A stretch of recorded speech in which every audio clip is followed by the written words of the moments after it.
Kita coba melihat secara lebih mendalam tentang filsafat ilmu.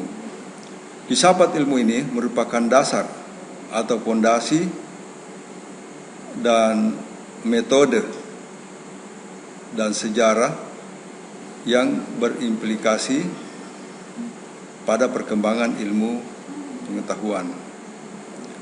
Dan filsafat ilmulah yang mengarahkan tercapainya tujuan, ya, terutama tujuan-tujuan di dalam melakukan eksplorasi dan melakukan penelitian. Demikian pula filsafat ilmu banyak cabang-cabang yang ada di dalamnya. Nah, di antaranya kita memiliki filsafat biologi yang berkaitan secara khusus dengan masalah-masalah metafisik juga, kemudian epistemologi, etika, dan ilmu biomedis, dan juga ilmu hayat atau ilmu tentang kehidupan. Filsafat biologi inilah yang melahirkan perkembangan-perkembangan bioengineering, ya, teknologi genetik, termasuk GMO, genetic modified organism, ya, perubahan genetik atau gunting-menggunting DNA, sambung menyambung DNA. Ini banyak dilandasi oleh filsafat biologi yang melahirkan teknologi atau rekayasa kehidupan, rekayasa genetik pada makhluk hidup. Kemudian filsafat matematika mempelajari asumsi filosofis, dasar, dan implikasi matematika. Filsafat matematika berkontribusi pada perkembangan iptek dan teknologi, terutama iptek dan teknologi digital. Ya, lahirnya smartphone, kemudian alat-alat canggih yang lain, ya, handphone dengan fitur-fitur yang banyak sekali, itu ini dikontribusi secara umum oleh matematika, filsafat matematika. Walaupun demikian, peran-peran bidang filsafat yang lain, juga filsafat biologi, turut memberikan andil di dalam produk-produk iptek yang ada.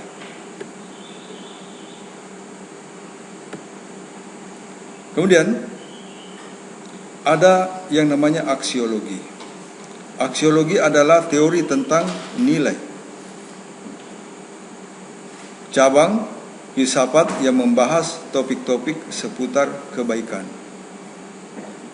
keindahan, keadilan, teori nilai, etika, estetika, filsafat politik.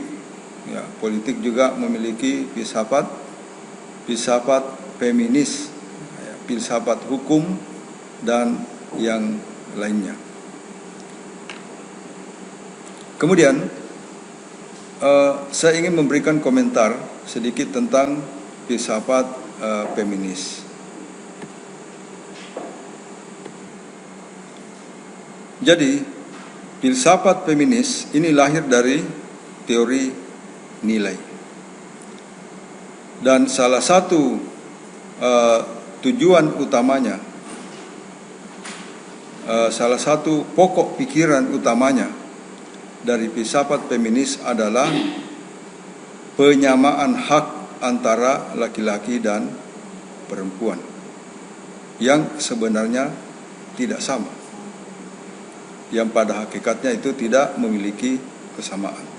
Tadi kita sudah sebutkan bahwa salah satu sebab keruntuhan peradaban Yunani adalah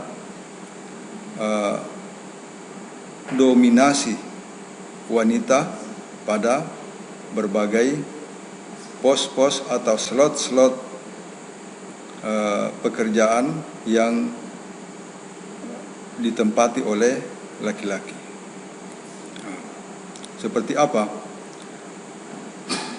Filsafat feminis, pokok pikiran utamanya adalah gender equality, kesamaan hak antara laki-laki dan perempuan. Sedangkan kalau kita bawa dalam konteks agama atau konteks spiritualitas, walaisat dzakaru kal untha, ya, tidak sama laki-laki itu dengan perempuan, tidak sama. Ya, dalam berbagai dalil, baik yang disebutkan dalam hadis maupun dalam nas-nas Al-Quran, itu sudah jelas-jelas pencipta kita, Rabb kita, ya, Tuhan kita menyatakan bahwa perempuan itu tidak sama dengan laki-laki. Oleh sebab itu, prinsip utama yang dianut di dalam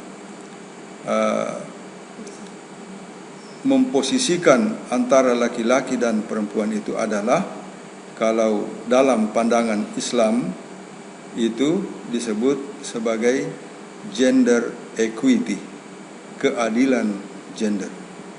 Ya, keadilan gender, bukan gender equality atau kesamaan gender. Ya, bagaimana semangat etos kerjanya, kejujurannya itu dibentuk dari pendidikan keluarga orang Jepang. Nah, terus apa gunanya wanita misalnya sekolah tinggi-tinggi sampai master, sampai doktor? Apa gunanya? Mendidik anak. Hah? Mendidik anak. Itu untuk mendidik keluarga. Bahkan itu satu kebanggaan. Pernah di suatu, mungkin sudah pernah ceritakan barangkali, pada suatu reuni, ya, acara reuni, ada dua orang ketemu sahabatnya, yang satunya ya masing-masing sudah doktor, ya, yang satunya berkarir di bidang politik, kemudian yang satunya doktor juga, tapi setelah ditanya kerja di mana, dia bilang saya tidak kerja, saya kerja di rumah. Sayangnya itu, sayang sekali.